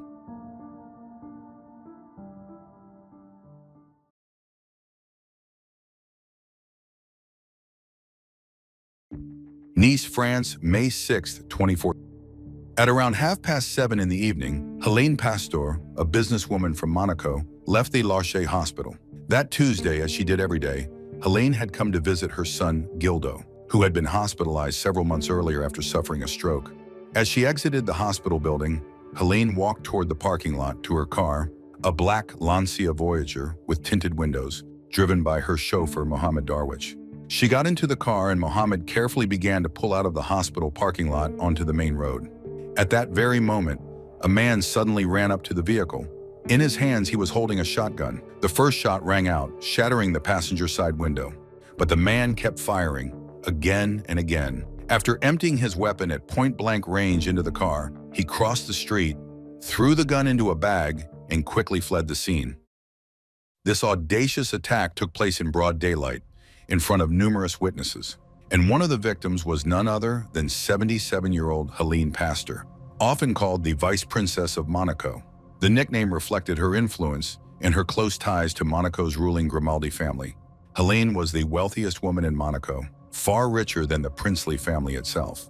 Her fortune, estimated at 12 billion euros, was inherited from her father.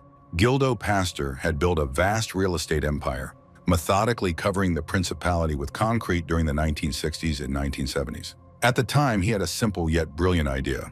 Instead of selling the apartment buildings he constructed, as other developers did, he kept ownership and rented out both residential and commercial spaces.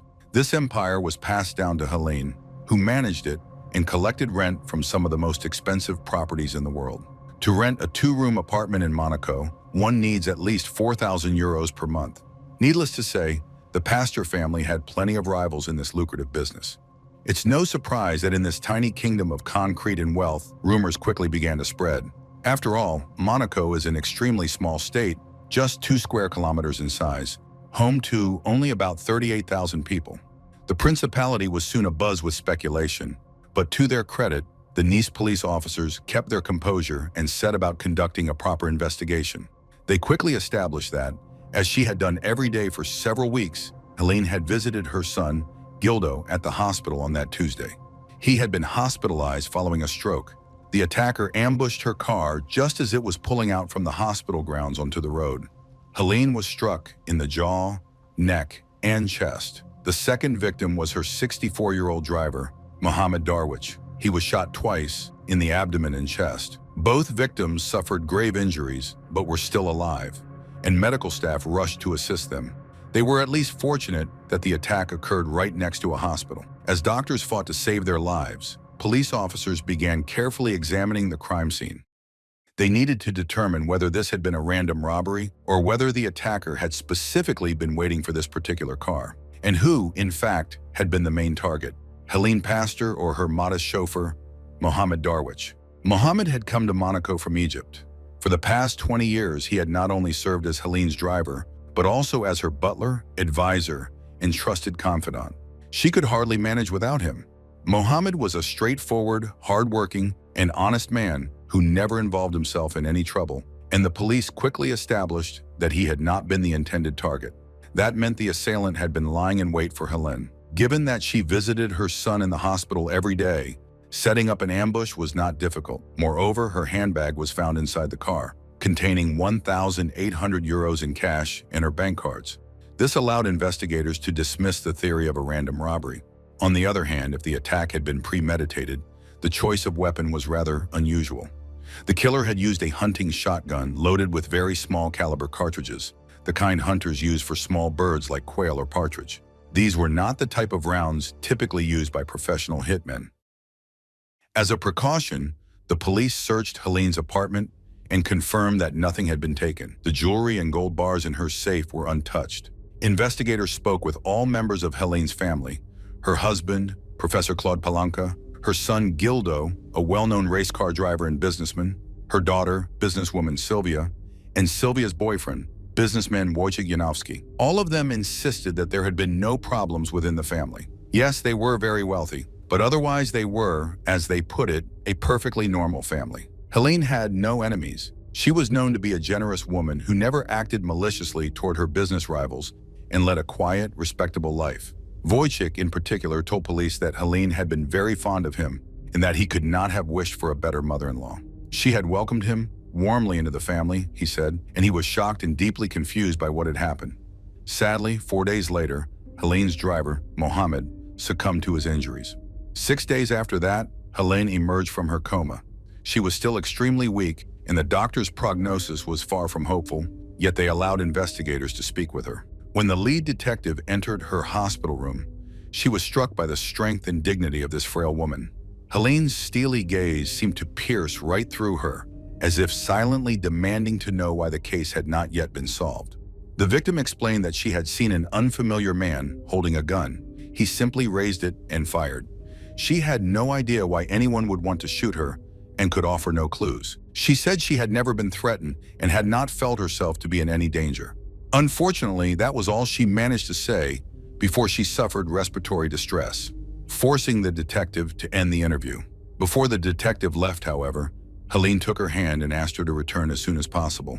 She said there was something important she needed to tell her. The detective nodded, of course, but Helene Pastor would never speak again. She died the following day. Suspicion immediately fell on the Italian mafia. The police did not rule out the possibility that the attack had been carried out by the 'Ndrangheta from Calabria or the Neapolitan Camorra. Real estate along the French Riviera, where Monaco is located, has long been within the sphere of interest of both criminal organizations. Yet something about that theory didn't fit. The attacker's behavior was utterly careless. He hadn't even tried to conceal his face. Despite the presence of nearby security cameras, the killer hadn't bothered to wear a mask or pull up a hood. Moreover, he had fled after wounding his victims without making sure they were dead. Professionals don't act that way. Everything about this case left investigators baffled, from the presence of two victims to the choice of ammunition and weapon, and finally the killer's obvious lack of professionalism and caution. The entire crime had been caught on surveillance cameras from beginning to end. The first surprise awaiting the police as they reviewed the footage was that the shooter had an accomplice. Another man had been standing not far from the scene of the attack. He was clearly acting as a lookout, the spotter who gave the signal when Helene's car began slowly pulling out of the hospital parking lot. The spotter was wearing a red cap and holding a white bag with black stripes. This, as it turned out, was extremely helpful for the investigation, since the bright bag made it easy for the police to follow the man's movements through the crowd on the video recordings. And then came the second surprise. The lookout had arrived by taxi. So had his accomplice, the shooter, exactly 10 minutes later. The police were stunned. Normally, criminals use stolen scooters or getaway cars, which they burn immediately after the attack, but not in this case. It was now clear to investigators that both the lookout and the shooter were amateurs. The officers easily located the taxi drivers who had picked up the suspects, and to their astonishment, discovered that the men had ordered the taxis by phone. The police had never seen anything like it. Of course, the accomplices had been smart enough to use new, anonymous SIM cards not registered to their names. But even so, the police managed to trace them. The cards had been purchased about 200 kilometers from Nice, in Marseille, at a shop on La Cannebière Street around noon on the very day of the attack. From there, officers began meticulous but highly effective detective work. They reviewed hours of surveillance footage and, thanks to security cameras, were able to trace the entire route taken by the two accomplices.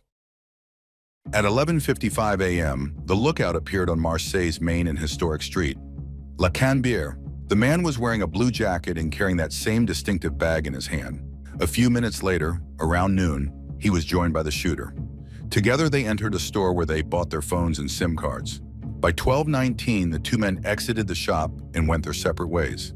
However, camera by camera, the police continued to track their movements. At 12:46, the shooter arrived at the Marseille Saint-Charles train station platform, followed shortly afterward by the lookout, still clutching his recognizable bag. The two men boarded a TGV high-speed train, and about 2 hours later, at 3:39 p.m., they were seen emerging from the arrival tunnel at Nice Station. By that point, the lookout had changed into black clothing, and now the bag was being carried by the shooter. The police got lucky. The Nice Station has a surveillance camera positioned to capture the faces of arriving passengers, and it provided clear images of both suspects. All that remained was to match those faces with names.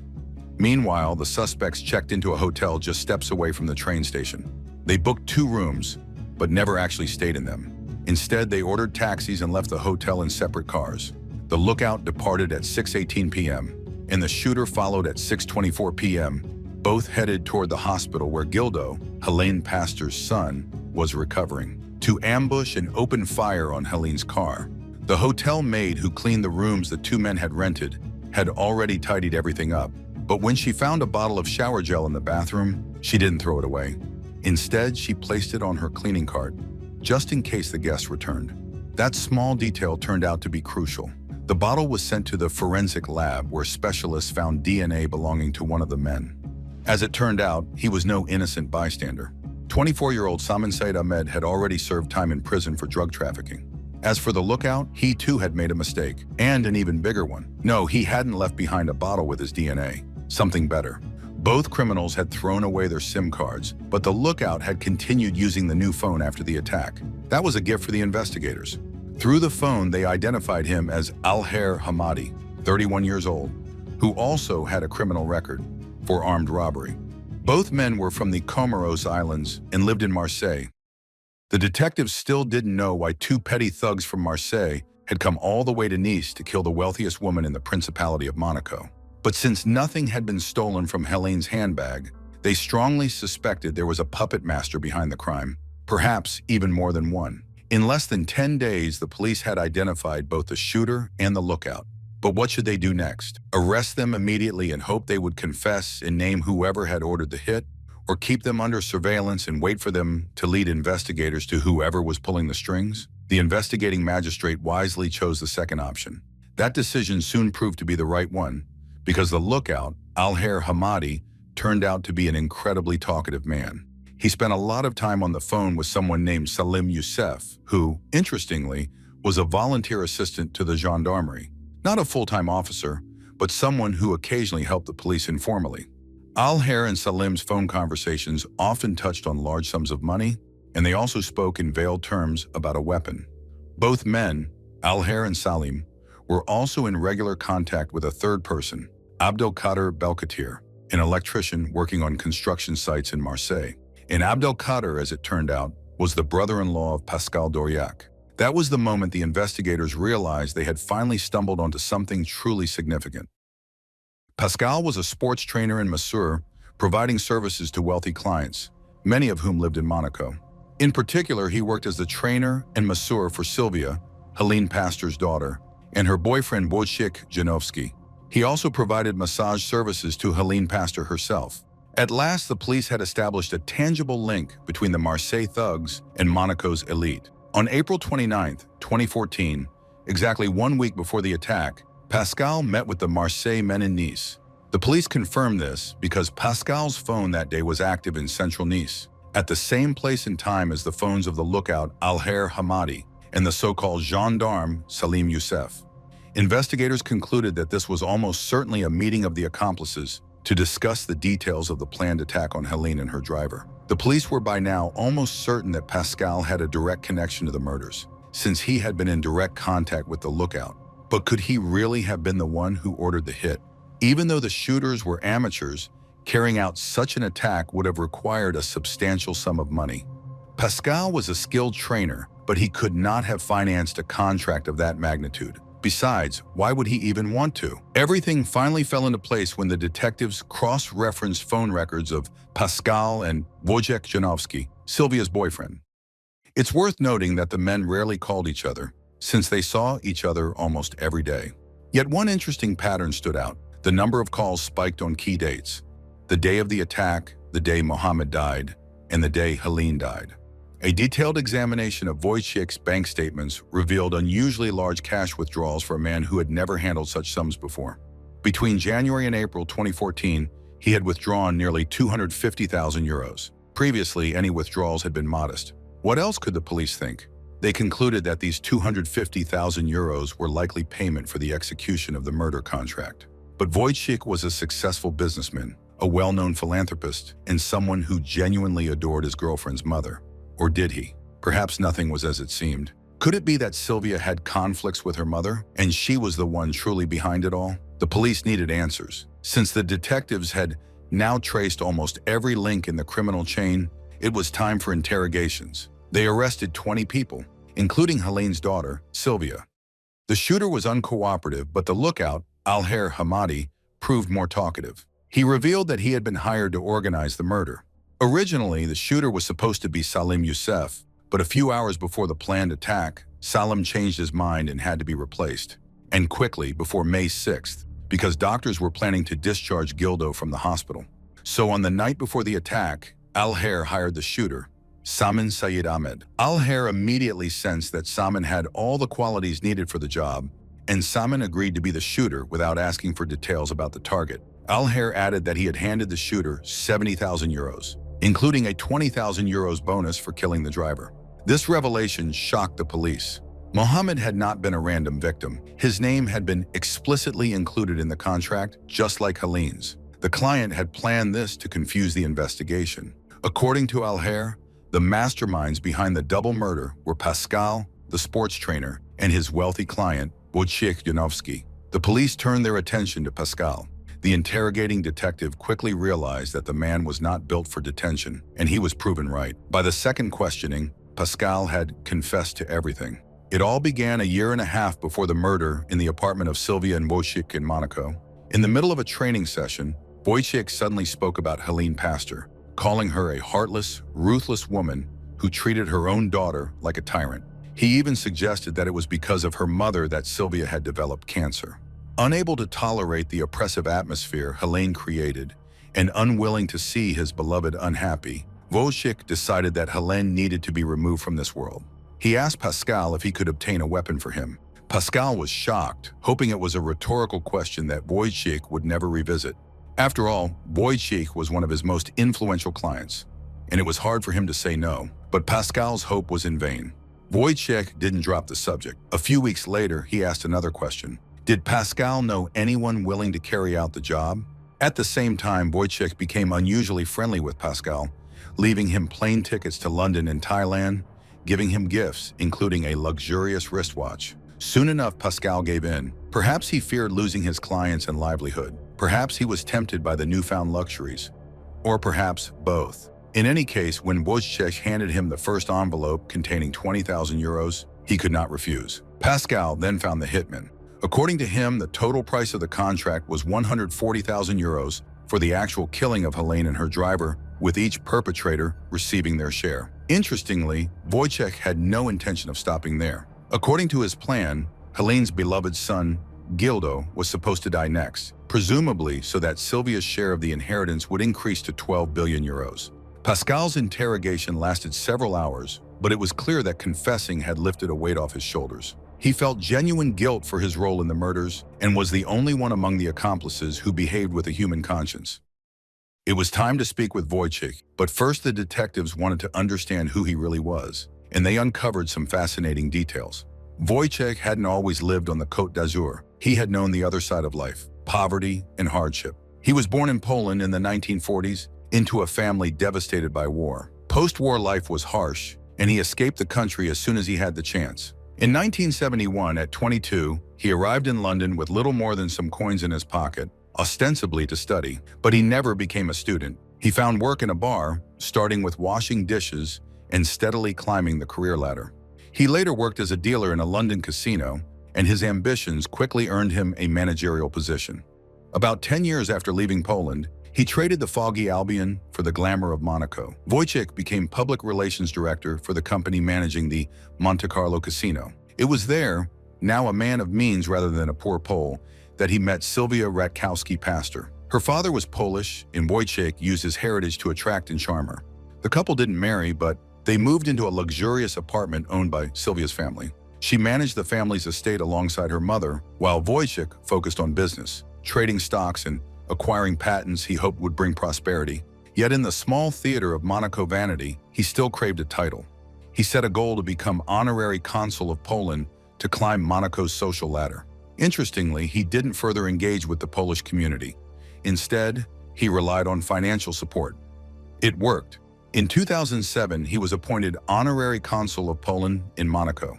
Finally, he had achieved a level of respectability that allowed him to invite high-profile figures, including Polish President Lech Kaczynski, to charity galas. Yet in reality, his authority was purely symbolic. The honorary consul title carries no diplomatic weight. It merely eases business dealings for Poles. But Wojciech claimed it meant he was the Polish ambassador to Monaco. He was the kind of man who exaggerated his achievements at every opportunity. He even claimed to have earned a PhD in economics from Cambridge. Those who knew him were skeptical, and rightly so. His intellectual level never suggested such an education. He admitted only to a few close friends that the fabricated degree had helped him enter the stock market. In short, his entire life was pretense, a performance, a show. Wojciech didn't just embellish the truth about his diplomas and titles, his skill at financial deception was unmatched. By digging into the accounts of the entire Pastor family, investigators uncovered some remarkable details. At the start of each month, Sylvia and her brother Gildo received 500,000 euros from their mother for personal expenses. Sylvia worked in the family's construction empire alongside her mother, but Wojciech managed all other financial matters. He convinced Sylvia to issue him blank checks, claiming that since he handled daily operations, it was inconvenient for him to ask her to sign each one to pay staff, maintain their boat, or cover everyday expenses. In reality, Wojciech brazenly exploited Sylvia's trust, spending far more than she realized. For example, she believed her eldest daughter's dentistry education in the US cost 500,000 euros, but Wojciech paid half that amount. Similarly, a yacht purchased in Italy cost 2-3 times less than she thought. The London house Sylvia bought, Wojciech registered it under his name and mortgaged it without informing her. Over 18 months of the 9 million euros Helene had transferred to Sylvia, about 7 million euros ended up in Wojciech's pocket. Meanwhile, he neglected mandatory expenses like life and car insurance, leaving Sylvia, one of Monaco's wealthiest women, driving an uninsured car. How did he conceal the transfers to himself? Wojciech executed a clever trick. He first moved the money to a shell company, then transferred it back to accounts under his control, creating the illusion of profit from his own projects. In reality, his companies generated no real income. He was a businessman without a business. Ambitious and proud, he resented his own financial impotence, especially compared to another family member, Gildo, Sylvia's brother, adored by their mother. Gildo had been an energetic race car driver in his youth and later invested in futuristic electric cars and motorcycles, establishing himself as an innovative entrepreneur. He pursued bold, successful projects, essentially embodying what Wojciech longed to be, but wasn't. Perhaps this resentment drove Wojciech to a fatal misstep that could ruin him entirely. In 2011, he decided to purchase an abandoned oil refinery in Poland. But instead of paying cash, he set up a company. Hudson Oil in Canada invested 250,000 euros, issued shares, listed it on the Frankfurt Stock Exchange, and artificially inflated the stock price. This was illegal, and financial regulators discovered the scheme, causing major problems. Wojciech had intended to pay for the refinery with shares, but failed, and the Polish side canceled the deal. At the time, Monaco was unaware, but Wojciech feared public exposure above all.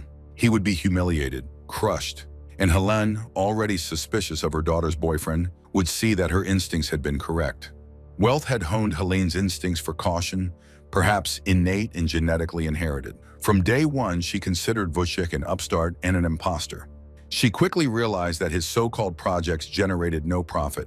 She warned her daughter, but Sylvia's love for Wojciech blinded her. As if Wojciech's situation weren't already complicated enough, Sylvia fell ill. She was diagnosed with cancer. Naturally, the news was a shock to her, but Wojciech, suddenly realizing just how dependent he was on the Pastor family, panicked. He and Sylvia were not legally married, and she had not included him in her will. If she died, he would inherit nothing. Wojciech wanted Sylvia to marry him, but she refused, not wanting to upset her mother. In the Pastor family tradition, spouses of family members were not entitled to a large share of the inheritance. Under Monaco law, with 2 children, Wojciech could have claimed a third of the inheritance, but he was not the father of Sylvia's eldest daughter, who was from a previous relationship. After thinking it through, Wojciech concluded that he was in too disadvantaged a position to wait for Helene's natural death. He began to dream of acquiring more than 6 billion euros, which he saw as far better than playing with the meager 500,000 euros per month he was currently managing. The key question was, what did Sylvia, Helene's daughter, think about all this? Detectives quickly realized that she was not involved in the conspiracy. She was devastated by her mother's death and genuinely loved her. She acknowledged that Helene had not always been kind, a strong, perhaps overly strict mother, but also generous and fair. Sylvia considered her life wonderful and would never have thought of hastening the death of her own mother. She initially refused to believe that Wojciech could be connected to the murder. The police had to walk her through all the evidence against him, but even then, she struggled to understand how she had trusted a man who had been deceiving her for over 20 years. Of course, Sylvia was allowed to return home while the police began interrogating the duplicitous Janus, Wojciech himself. The man resisted for a long time, but under the weight of the evidence, Wojciech finally admitted that he had ordered the murder of Helen Pastor. He explained that the woman he had described just days earlier as wonderful was, in reality, cruel, quarrelsome, and ruthless. He claimed he had orchestrated the killing solely to free Sylvia from her mother's grip. Wojciech denied any intent to kill the driver. He never expressed remorse or regret. For him, there was only one goal, saving his family, and in his mind that goal had been achieved. He felt relief that he, his beloved wife, and children were finally freed from the supposed tyranny of his mother-in-law. That was his explanation. However, immediately after confessing, Wojciech retracted his statement. He claimed that Pascal, his trainer, was behind both murders. According to Wojciech, Pascal had blackmailed him, demanding 200,000 euros, threatening harm to his family if he didn't comply. To convince Wojciech of his seriousness, Pascal allegedly ordered the murder of Helen. Supposedly, that was why Wojciech yielded to the blackmail and withdrew 250,000 euros. Wojciech went even further. He allegedly asked his niece, a Polish lawyer, to bribe a witness, another Marseille thug, Francis Pointu, who had been in the same prison cell as Pascal. For 60,000 euros, Pointu agreed to provide false testimony in favor of Wojciech and against Pascal. Fortunately, the police uncovered this scheme and charged the conspirators accordingly. The trial began on September 17, 2018, and lasted 5 weeks. During this time, siblings Gildo and Sylvia did not utter a single word, revealing the deep scars this case had left on the previously close Pastor family. There were 10 defendants in total, including the mastermind, his niece, the shooter, the lookout, the so-called gendarme who provided the weapon, and several others who were in some way aware of the crime. Of all the accused, Wojciech felt the most confident. He was unbearably arrogant, had hired a top-notch lawyer, and clearly expected acquittal. Wojciech's defense strategy hinged on 2 claims: that he had not been provided a translator during questioning, he primarily spoke English and allegedly understood little, and that the police had coerced his confession. He implied that the officers had been rough and used force, though they hadn't actually done anything beyond questioning him. However, the prosecutors simply played the interrogation video, showing that Wojciech had been treated politely. The conversation had been calm, and his French was impeccable. It became immediately clear that the defense had lost, and Wojciech faced the maximum possible sentence. Then something incredible happened. To everyone's astonishment, Wojciech's lawyer stood up and confessed on behalf of his client. Wojciech was formally recognized as the mastermind behind the 2 murders and was sentenced to life imprisonment, alongside shooter Samin Said Ahmed and lookout Alher Hamadi. Pascal Doriac, the trainer, received 30 years, while the sentences for the other defendants ranged from 6 months suspended to 15 years. 2 were acquitted. Appeals were filed, but in November 2021, the appellate court upheld all sentences. The only modification was to Pascal Doriac's sentence, reduced from 30 to 22 years. A fair outcome, considering he had provided the police with crucial information and was the only one to show genuine remorse for his role in the horrific murder of Monaco's vice princess.